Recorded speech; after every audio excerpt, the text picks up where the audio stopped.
O orçamento público é um instrumento no qual o governo prevê quanto irá arrecadar ao longo do ano e fixa as despesas que poderão ser executadas. Por que a gente diz poderão ser realizadas? Porque o orçamento público é autorizativo, ou seja, com exceção de algumas políticas, o governo não é obrigado a executar tudo o que está previsto no orçamento.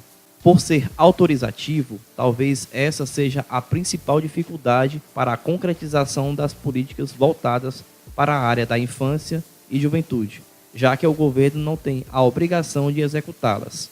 O que é preciso para ser feito para mudar essa realidade? Nesta edição, o podcast Vozes discute sobre o tema Orçamento Público para Crianças e Adolescentes. Sejam muito bem-vindos ao podcast Vozes.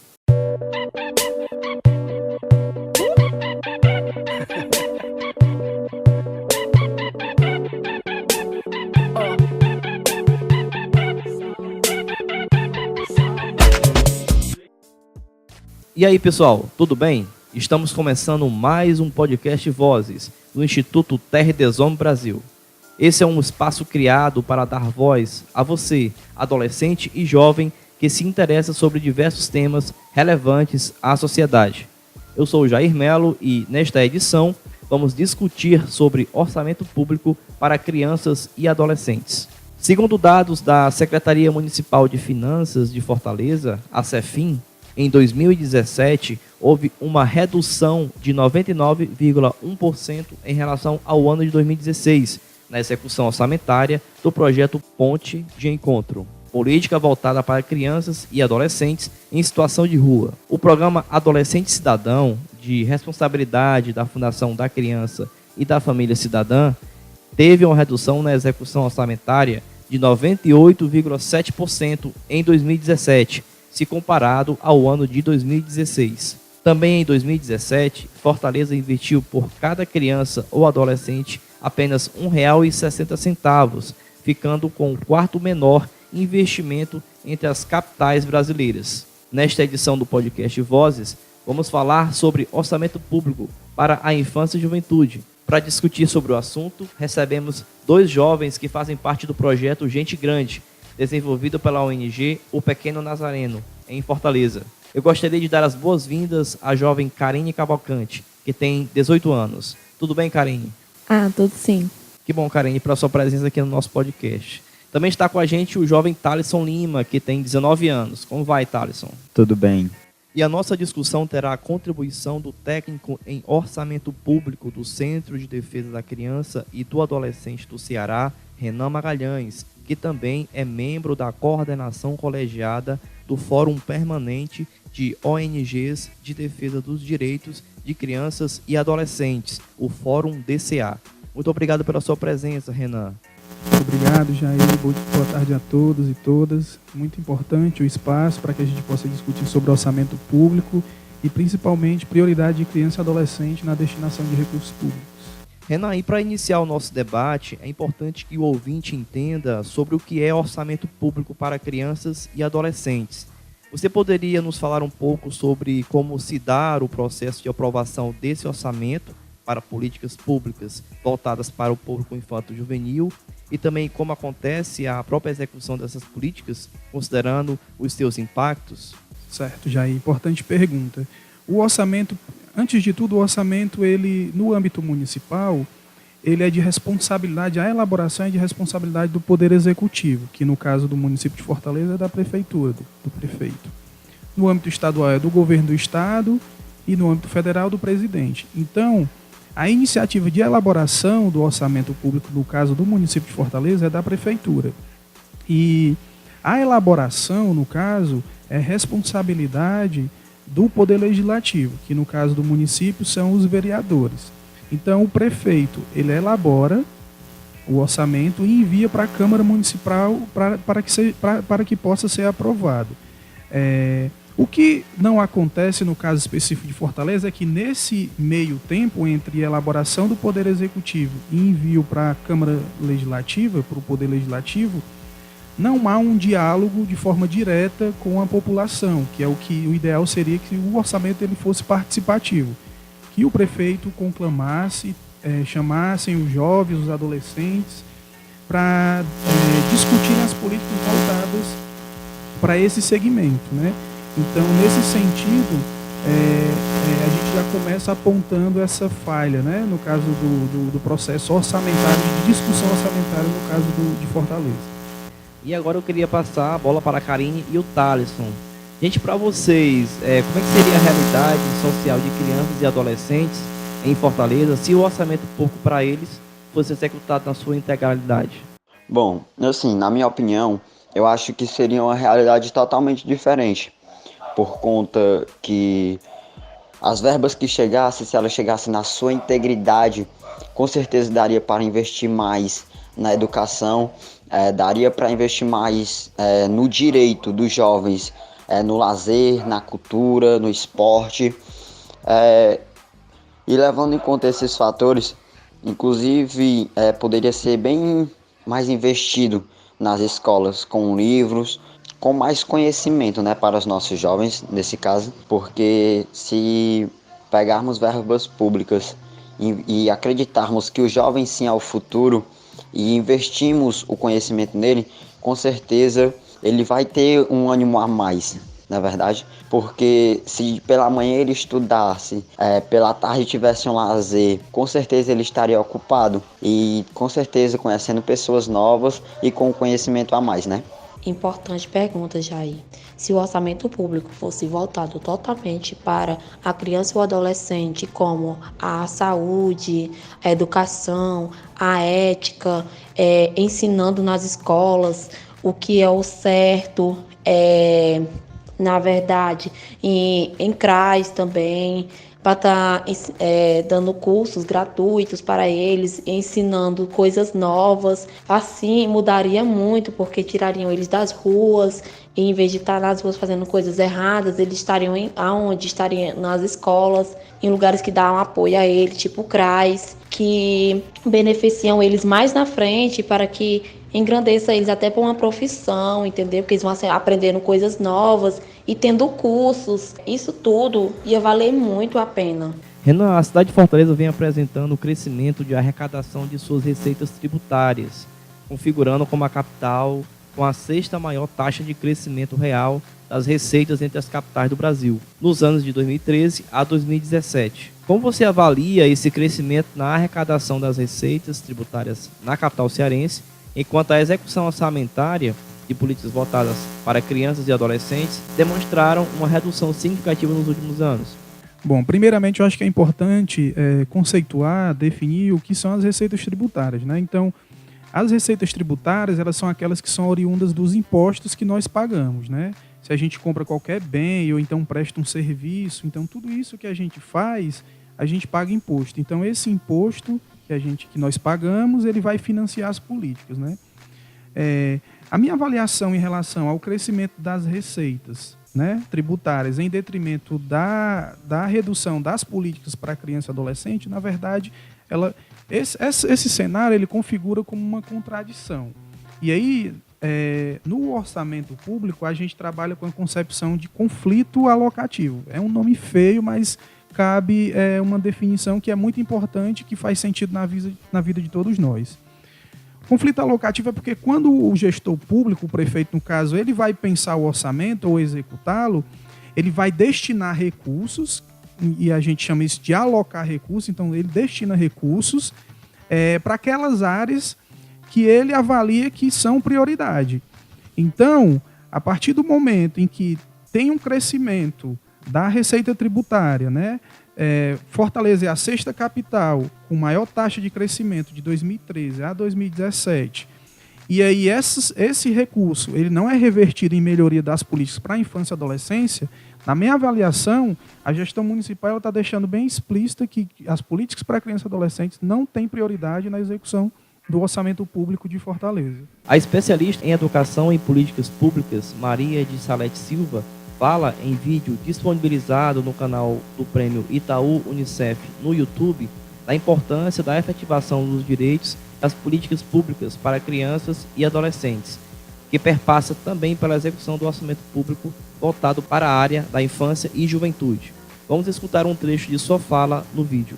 Eu acho que a maior preocupação que a gente tem com relação à situação das crianças e adolescentes hoje no Brasil, ela sempre vai para o mesmo, vamos dizer assim, ela leva a mesma preocupação, que é a questão do impacto das desigualdades na situação de cada criança e cada adolescente.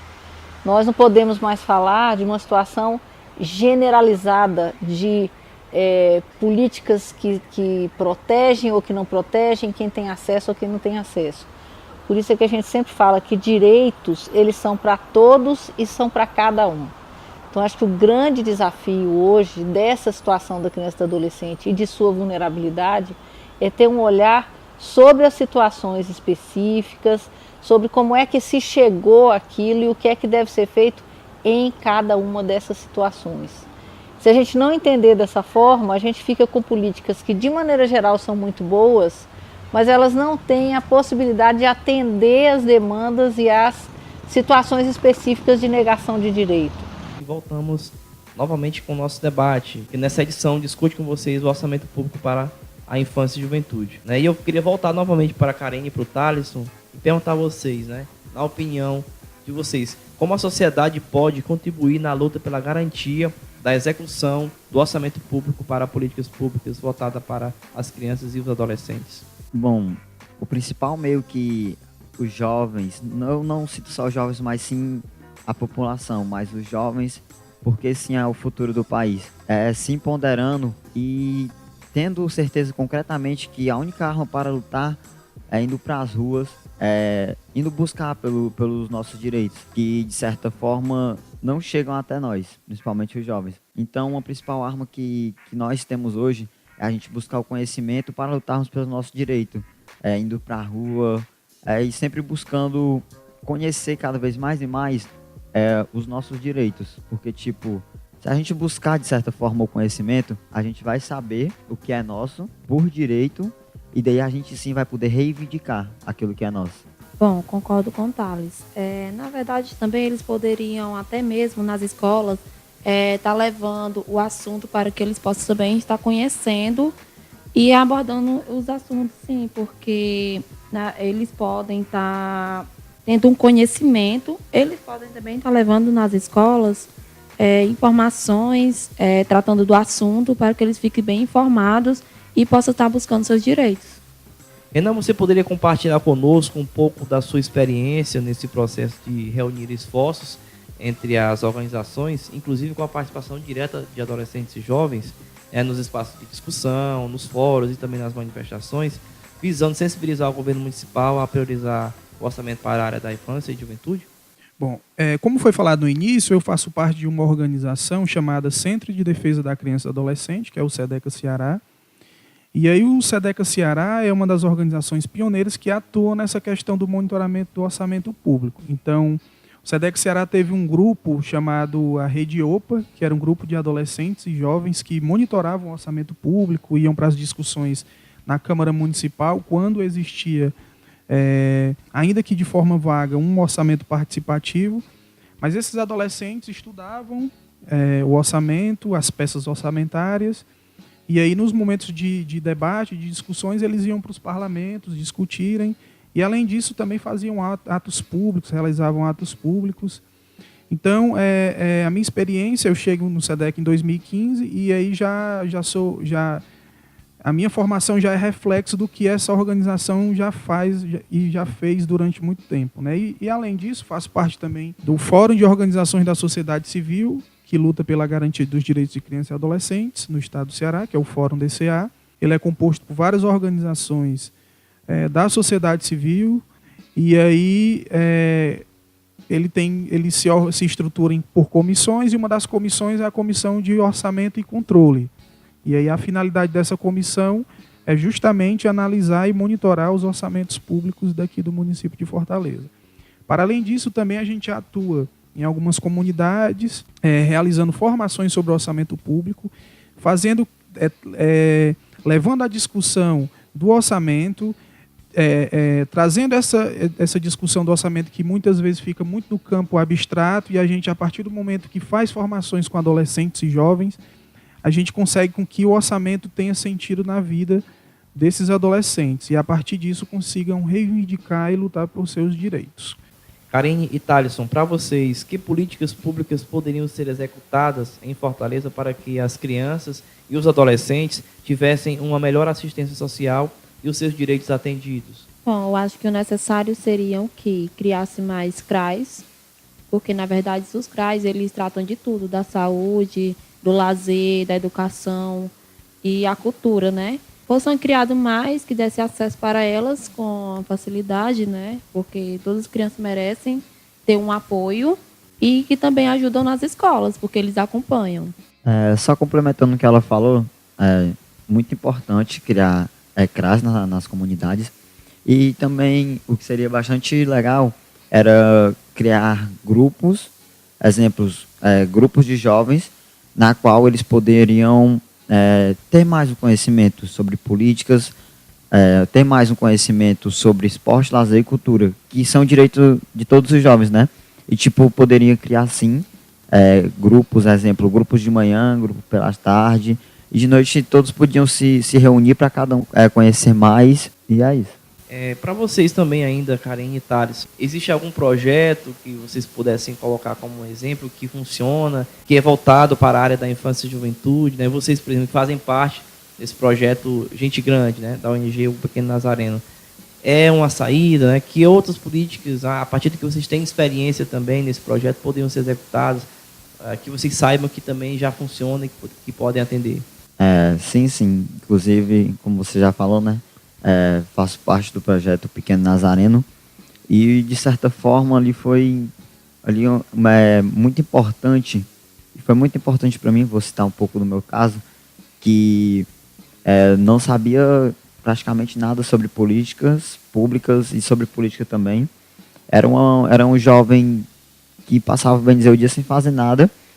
Aí daí eu encontrei o projeto, e hoje eu posso bater no peito e dizer que eu sou um jovem vencedor, porque eu venci a marginalidade, e aí hoje eu estou aqui.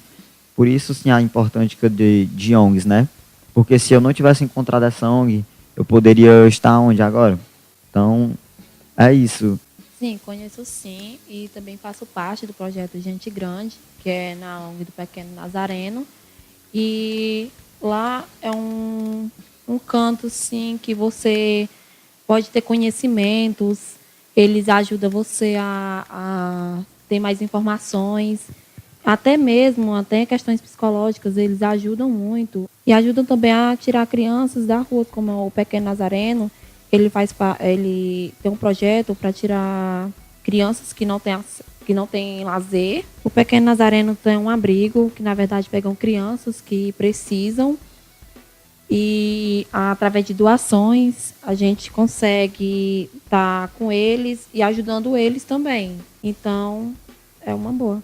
O que a Karine e o Thalisson falam, né? E aí eu queria muito, e aí vou concordar muito, na verdade isso é expressão de uma ausência de uma gestão municipal eficiente e que garanta direitos, né? A partir do momento que você reduz a equipe de educadores sociais que fazem abordagem social de rua, de crianças e adolescentes que estão em situação de rua, isso limita a capacidade de atuação do profissional ao centro da cidade. Mas as crianças e adolescentes, por exemplo, que estão nos terminais ou então nas comunidades mais distantes do centro, elas ficam desassistidas. E aí também é importante destacar que em 2017, Fortaleza ela foi a 4ª capital do país que menos investiu, que tem o menor investimento per capita, ou seja, investimento dividido pela população em assistência social. E aí na fala da Karine e do Thalisson, fica evidente, por exemplo, quando eles apontam e diagnosticam que tem que ter mais CRAS, mas também tem que ter mais CREAS, conselhos tutelares, né, o fortalecimento do ponto de encontro e de outras políticas voltadas para a criança e adolescente. Então,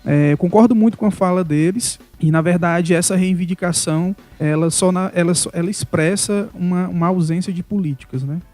Karine e Thalisson, vocês acham que a juventude, né, poderia se envolver mais nessa luta? Falta alguma coisa para que vocês se engajem mais, se reúnam em coletivos e lutem pelos direitos das crianças e dos adolescentes? O que falta de mobilização para que vocês estejam mais engajados nesse processo, né, para a luta da garantia dos direitos de crianças e adolescentes, partindo também do orçamento público, que tem tudo a ver com o que a gente está tratando aqui?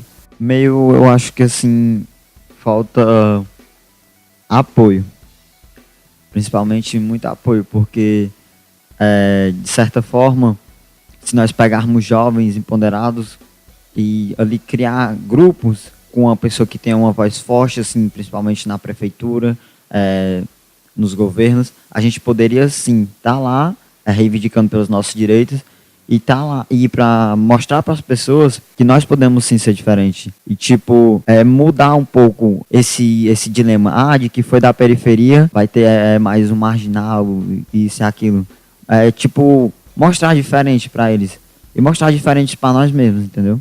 Como o Thaleson falou, o que falta é apoio, mas também acho que se eles ajudassem também em questão de investimentos, eles poderiam sim mudar isto, porque onde mais morrem crianças e adolescentes são em periferias, onde eles poderiam estar criando projetos para eles, para que possa estar mudando isso. Renan, no caso, em relação à participação da juventude nesse processo, né? Além das organizações, o que ainda falta, assim, você que está bem assim, envolvido nessa atividade com os adolescentes também, com as instituições, o que faltam, né? O que você vê ali que dificulta um pouco a participação ainda maior deles nesse processo, assim? Qual é a análise que você faz em relação à participação da própria juventude nessa luta? Bom, primeiro que é importante destacar que o orçamento, inclusive isso por parte do poder público de um modo geral, não só o poder público municipal, ele é colocado de uma forma que só quem consegue entender são pessoas técnicas. Então já tem já tem essa premissa colocada de que as pessoas não vão entender, então elas devem ficar do lado de fora e não discutir. Então a gente atua na perspectiva de tentar desconstruir essa ideia, né?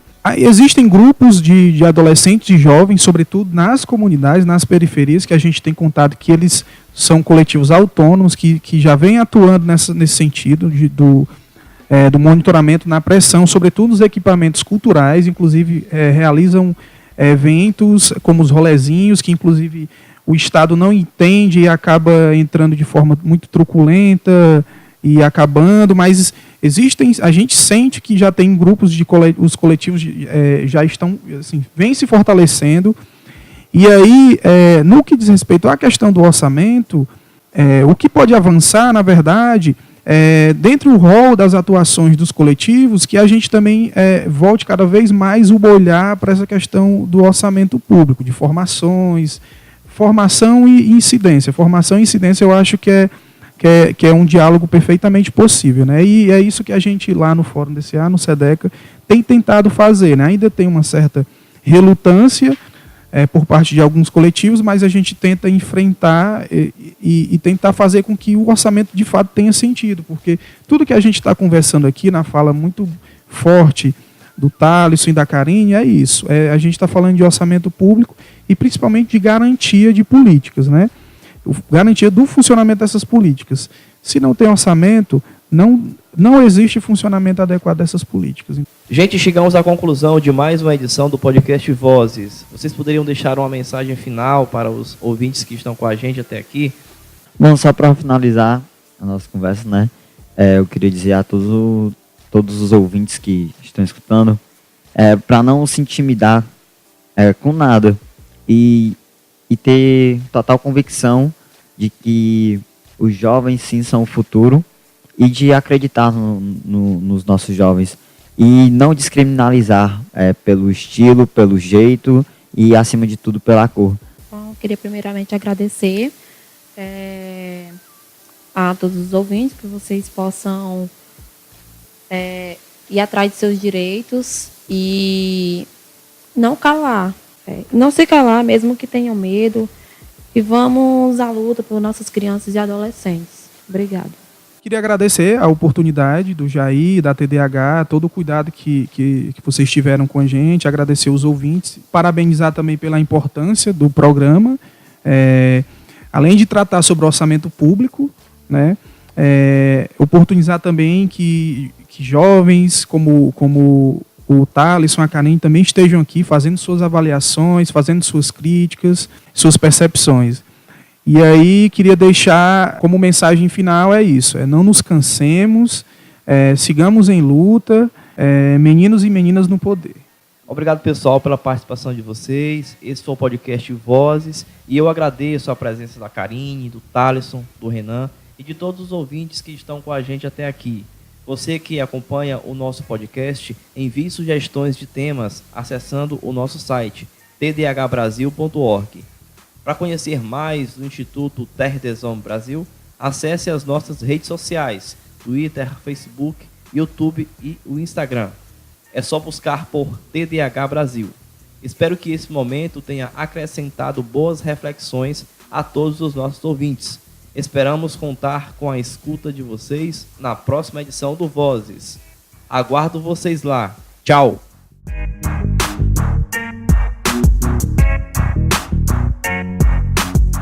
Esse foi o podcast Vozes, uma iniciativa do Instituto Terre des Hommes Brasil e cofinanciado pela KNH. Apoio técnico do projeto Mucuripe da Paz, Paulo Rodrigues. Na produção, locução e edição de áudio, Jair Melo.